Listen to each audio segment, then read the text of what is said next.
In Dr. Jekyll and Mr. Hyde, we can see how Stevenson's exploration of loyalty, duality, the supernatural, science and reason, and drug abuse and addiction reflects aspects of the world as it was when Stevenson wrote the novella.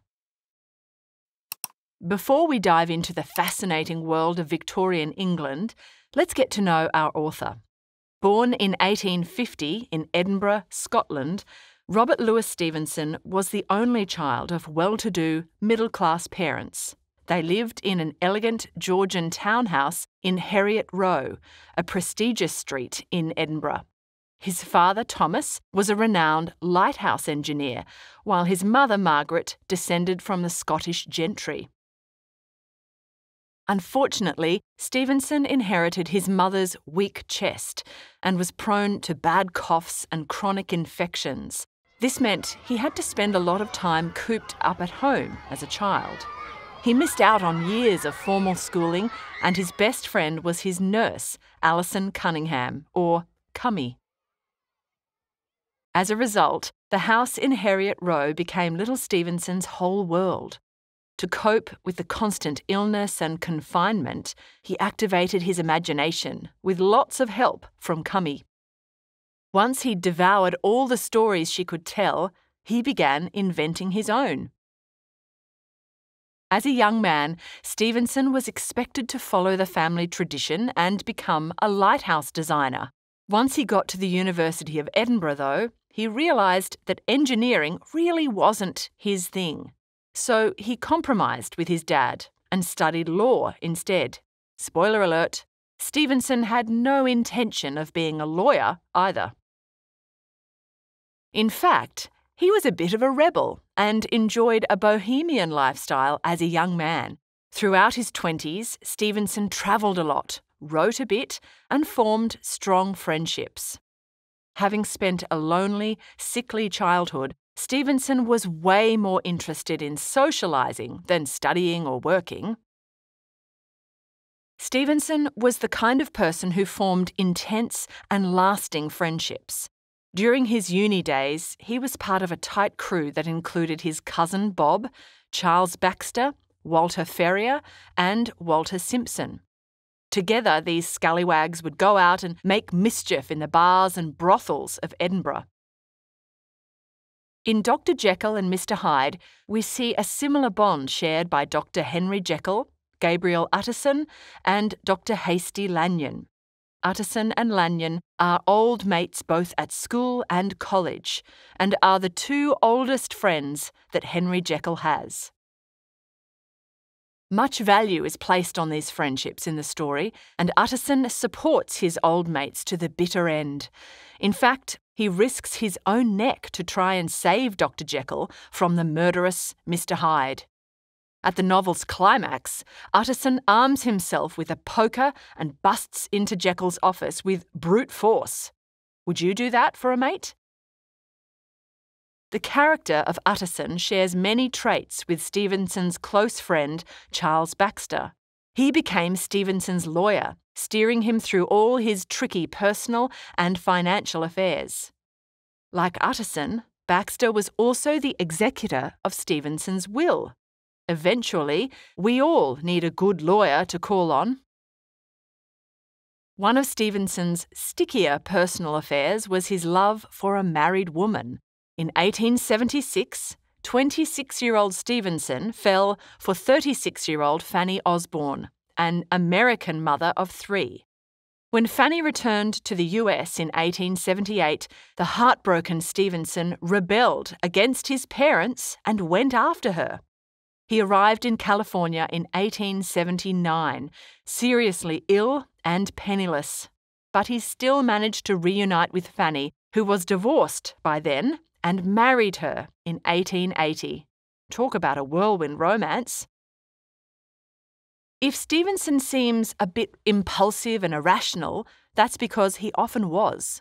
In fact, he'd known since childhood that he had a dual nature. Stevenson even referred to his double consciousness as myself and the other fellow.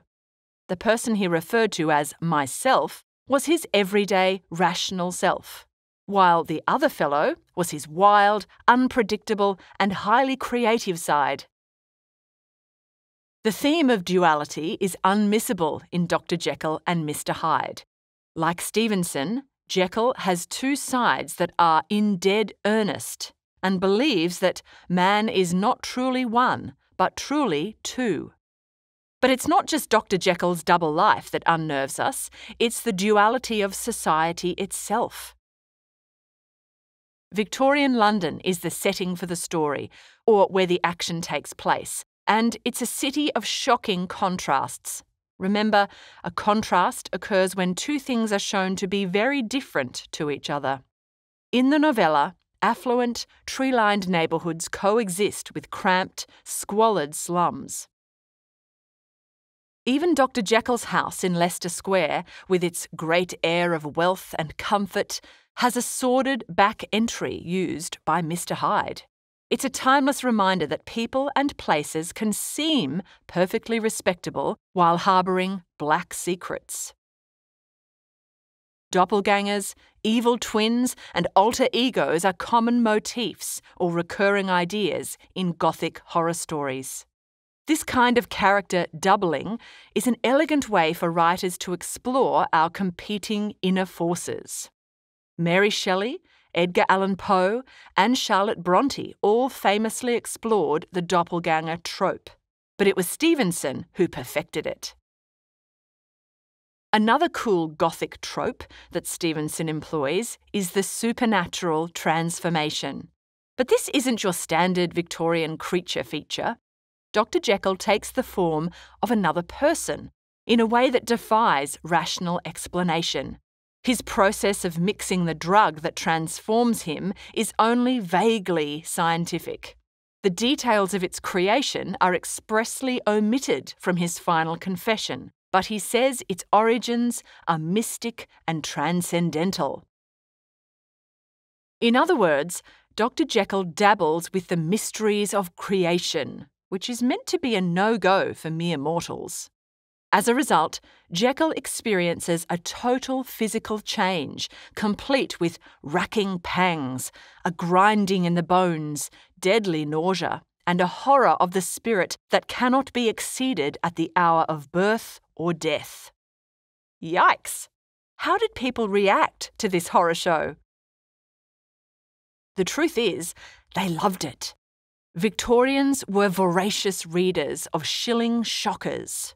Dark, gory, melodramatic novels that were good, and Stevenson knew his audience well. He was experiencing financial woes at the time of writing Dr. Jekyll and Mr. Hyde, but as fate would have it, this shilling shocker made him a small fortune. Other than their appetite for horror, Victorians were also haunted by the theories of various scientists. In 1871, Charles Darwin concluded that humans are descended from a hairy-tailed quadruped, which came from some amphibian-like creature, and this again from some fish-like animal. So not only are we not the divine creations we thought we were, but we also descend from fish? Then, in 1876, Italian criminologist Cesare Lombroso asserted that there's a class of born criminals that live among us. And since their criminality is inherited, they can be recognised by certain physical features. According to this questionable theory, big ears, long arms, and sloping foreheads are all markers of criminality. They're also throwbacks to Darwin's hairy-tailed quadruped, which suggests that criminals are subhuman. Does that sound a bit evil to you? Naturally, these theories fascinated the late Victorians and were absorbed into mass consciousness. As a result, people increasingly turned to science rather than religion for answers to life's big questions. We can see Darwin and Lombroso's theories reflected in the ape-like, troglodytic physicality of Mr. Hyde. But Stevenson also subverts this with the way Hyde resides within the large, well-made, smooth-faced Dr. Jekyll. Rather than delineating the decent citizens from the depraved, Stevenson invites us to acknowledge that we can all be radically both. Dr. Jekyll's scientific experiments go beyond reason and morality. As his old friend Dr. Lanyon points out, Jekyll goes wrong in mind. Even though his discovery is only partial, the end result is catastrophic for Jekyll. Stevenson suggests that just because scientists can probe nature's supreme mysteries doesn't mean they always should. What do you think? Reckless chemistry also created a catastrophic problem in Victorian society: rampant drug abuse and addiction. Doctors were expensive, but chemists weren't, and they served up all kinds of heavy, habit-forming concoctions to the masses. Even among the respectable middle classes, opium, cocaine, and cannabis were widely used. The writer Thomas de Quincey famously chronicled his adventures with opium in the early 1800s. What began as a delightful indulgence ended as a torturous nightmare as he struggled to kick his addiction. Dr. Jekyll's horrendous, drug-fueled fall from grace is another warning that has echoed down the ages. After creating a miraculous, transforming draught, Dr. Jekyll becomes a slave to the drug. In the latter stages of his addiction, before he finally succumbs to it, the reclusive Dr. Jekyll is briefly seen at a window by his old friend Utterson. Jekyll's appearance is so shocking that it froze the very blood of Utterson and Enfield. Stevenson also represents Mr. Hyde as the embodiment of addiction. His detestable appearance symbolises or represents the ravages of drug abuse on a human being. It steals their identity. Stevenson himself was no stranger to mind-altering substances. Having spent his life battling chronic, life-threatening infections, Stevenson understood the allure of drugs. Apparently, his favourite medicines were opium, cocaine, and hashish. In fact, it's widely reported that Stevenson wrote Dr. Jekyll and Mr. Hyde while under the influence of medicinal cocaine. He was taking it to treat suspected tuberculosis and, while he could barely speak, feverishly wrote the book in about a week. The Strange Case of Dr. Jekyll and Mr. Hyde became an instant hit, catapulting Stevenson to literary greatness.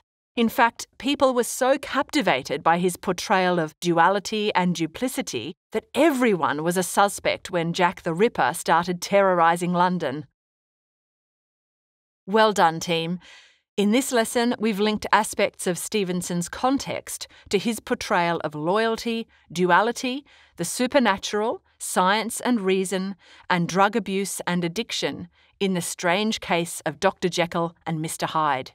Hopefully, this was just what the doctor ordered to help you write top-notch paragraphs.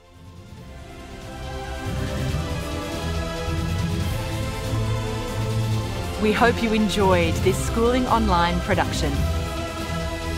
For more easy lessons, check out our other videos.